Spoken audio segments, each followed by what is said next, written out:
So today we're in Chartres and we saw two churches. The first one we saw was the Cathedrale Notre-Dame, better known as the Chartres Cathedral. Now its origins are from the mists of time, lots of legend. They believe they have documentation for an early church in the 4th century. They do know for sure that Pepin the Short, who was the ruler from 751 to 768 and the father of Charlemagne, issued a royal decree mentioning gifts to the Church of St. Mary. So we know we're in a church that has long been dedicated to Mary since at least the Carolingian times. There's been lots of churches here. The Vikings destroyed one. There have been fires. It was rebuilt. Let's fast forward to 876 when Charles the Bald, who was Charlemagne's grandson, presented a new church with a sacred relic known as the Sancta Camisa. This was a secondary relic, meaning it wasn't the actual body of a saint. It was something that Mary would have been in touch with. It's believed to be, or it was believed to be, the garment that was worn by Mary when she gave birth to Jesus. Now, later on, it was actually confirmed to be a 10th century embroidered luxury cloth. But one way or the other, this church has been a pilgrimage shrine and thought of as the earth palace of the Queen of Heaven.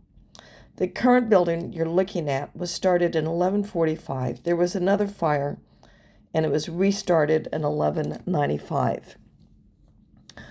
It's very beautiful front. You see that big rose window up top, but we're going to focus on the 3 portals and the tympana that are above them.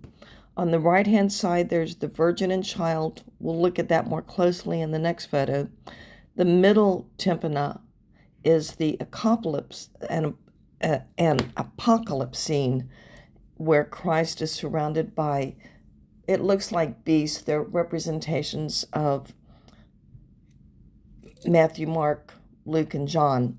And on the left scene is the ascension of Jesus into heaven. We are looking at that west front, but we are focusing in on the tympanum that's on the right-hand side.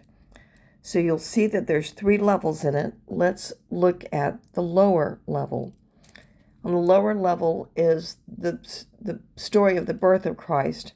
Starting on the left-hand side is the Annunciation. Then we go towards the middle. This is interesting. We see Mary that's in a bed, and Jesus is above her on a table, or actually an altar. He's there to symbolize his sacrificial predestination. And on the right-hand side of that lower level, we see the Annunciation to the shepherds. If we move to that middle level, it's all one scene. It is the presentation of Christ at the temple. Then we move up to the top level, and this is where we see Mary seated holding Jesus. And this is one of the first times that the Virgin is highlighted. And the title of this particular scene is the Seat of Wisdom. The title is there because the Son of God once dwelt within her. And after his birth, he was carried by Mary in her arms and seated in her lap for his first few years. So she is seen as a carrier, or the seat of wisdom. We just were looking at that seat of wisdom, tympanum, and surrounding it are various little sculptures that are examples of wisdom.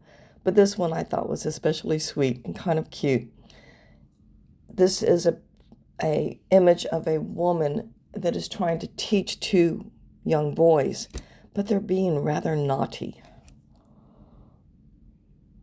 We've walked over to the north side of Chartres Cathedral, and you can see that it is a very elaborate north entry. There are 3 portals, and you can also see that there's been extensive cleaning going on here. We will talk more about this in the next couple of photos. This north side was built around 1204 to 1220. We're looking more closely at this north portal now. So in front of us we have 5 statues These are called jambs, Jambs. And you'll notice that they are all attached to a column behind them. Their bodies are very elongated. They are defined by the architecture, and their toes are pointed down. However, their faces are different. They have individual sorts of personalities, but they all have these large, almost bulging, almond-shaped eyes.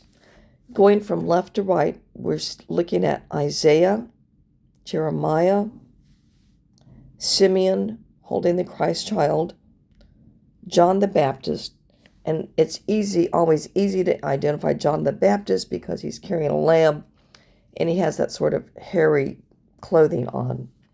And of course, on the right-hand side, we have Peter, who carries keys. The elongation of these figures almost anticipates what's going to happen in architecture. So we finally have come inside and we're looking at this video of the interior. Chartres Cathedral is considered the finest synthesis of Gothic art and architecture. And you can see at this point, there's not that much experimentation anymore. It's a very mature Gothic style with the 3 levels. We start out looking at that west window, and as we pan around, you'll see lots of scaffolding. They're doing a lot of work on the inside here. And the high altar and the chancel area are in a Baroque style, so we're not going to spend any time there. Now, as you look at the vaulting and the arches and the columns and the walls, you'll see that it looks very scrubbed. There are some parts that are left alone when they're studying what wall paintings they have found.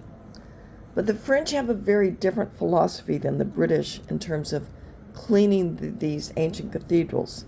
The French are much more aggressive in cleaning them.